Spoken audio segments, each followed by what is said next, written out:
Early January, 1911. 40 miles from the nearest trading post. On land most maps didn't bother naming. There stood a shelter that made no sense. It wasn't raised above the snow. It didn't have a proper chimney. There were no stacked logs. No visible structure worth trusting. From a distance, it looked like the land had swallowed a man halfway. Travelers noticed it, but never stopped. Because anyone who understood winter up there knew one thing. If you build low, you freeze. If you trap yourself in the ground, you suffocate. If your fire can't breathe, it dies. Those weren't suggestions. They were rules. And every man who had survived more than one winter followed them. Everyone except Elias Rowe. Elias Rowe wasn't inexperienced. That's what made it worse. He had trapped along the Koyukuk River for 6 seasons. He knew the cold. He knew what it did to men who underestimated it. He had seen frostbite take fingers. Seen men lose their strength, their memory, their will. He wasn't reckless.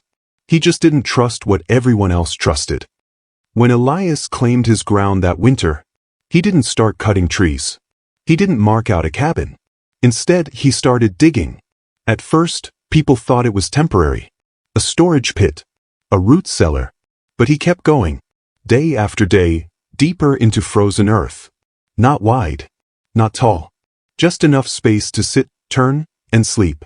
A trapper passed by one afternoon and asked him, "You planning to live in that hole?" Elias didn't look up. "I'm planning not to fight the wind." The man laughed and kept walking. At the trading post, people talked. "He won't last a week. Ground freezes solid. He'll turn into it. No airflow, he'll choke." Some offered advice. Others just waited. Because winter doesn't argue. It proves.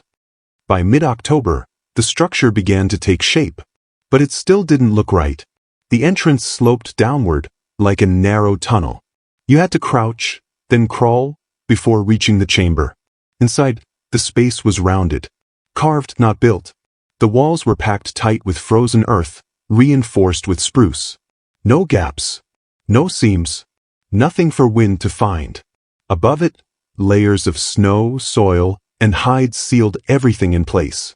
From the outside, it disappeared into the land. No edges. No weak points. Nothing to tear apart. Every survival rule said the same thing. Stay above ground. Keep airflow strong. Build high. Elias did the opposite. He built low. He restricted airflow. He sealed himself in. And most dangerous of all, he made the entrance lower than the living space. Cold air sinks, which meant it would collect at the entrance. Exactly where he wanted it. Winter came early. By late October, the river locked. By November, the temperature dropped fast. Cabins filled with fire. Men cut wood without rest. Because staying warm wasn't about comfort. It was about survival hour by hour. Inside those cabins, and vanished into gaps they couldn't see. No matter how much they burned, it was never enough. Elias lit his fire in early November. Not large. Not aggressive. Just controlled. A small flame inside a stone-lined pit. There was no tall chimney. Only a narrow vent angled carefully. Too large and heat escapes. Too small and air runs out. So he adjusted it slowly. Watching. Testing. Learning. By mid-November, the sky changed. Wind sharpened. Clouds dropped low. And silence settled in. The kind that comes before something violent. The storm arrived overnight. Wind didn't blow. It struck. It forced itself through walls, through cracks, through anything not sealed. Cabins shook. Snow buried fences, then doors, then half the walls. Men stayed awake feeding fires. Because if the fire died, everything followed. Inside those cabins, heat rose, then disappeared. Floors stayed frozen. Breath hung in the air. No one rested. Because the cold never stopped pressing in. Inside the ground, Elias added one piece of wood to his fire. And waited. The chamber didn't heat quickly. But it didn't cool either. The walls absorbed warmth, slowly. Held it. And gave it back, just as slowly. The air stayed still. Which meant the heat stayed too. By the second day, cabins were already losing. Wood piles dropped fast. Men rationed. Fires burned smaller. Cold crept inward. Sleep became dangerous. Because once you stopped moving, you didn't always wake up. Elias didn't increase his fire. He reduced it. Because survival isn't about making more heat. It's about keeping the heat you already have. And the ground was doing that for him. By the third day, the storm peaked.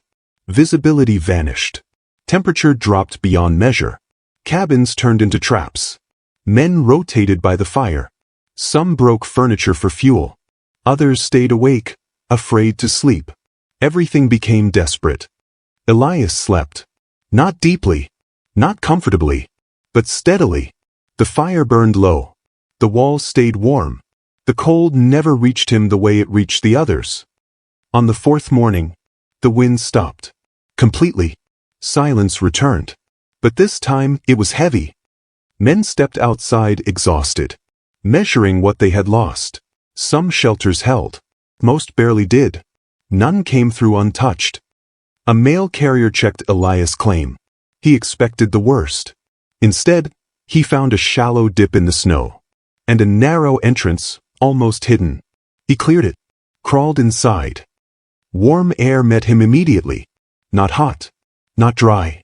Just steady. Elias sat inside, calm. A small fire burned low. The walls radiated heat evenly. No frost. No cold corners. No struggle. How much wood? He asked. Elias pointed. A small stack. Still mostly untouched. Less than a quarter used. For days. While others burned everything they had. By evening, the story spread. At first, no one believed it. Then they came to see. One by one. Then all at once. A surveyor brought a thermometer. Outside, far below freezing. Inside, steady. No spikes. No drops. Just constant warmth. The same men who laughed. Then they asked questions. Then they started building. Not exact copies. But the same ideas. Lower shelters. Thicker insulation. Controlled airflow. Smaller fires. Elias never explained much. He said, "Wind is the enemy, not the cold. Because cold doesn't take heat. Movement does. Airflow does. Gaps do." And he removed all of them. Years later, that land looked different. Cabins still stood. But many had changed, stronger, smarter. Elias Rowe didn't invent something new. He just ignored what everyone believed, without question. He didn't survive by fighting winter. He survived by giving it nothing to fight.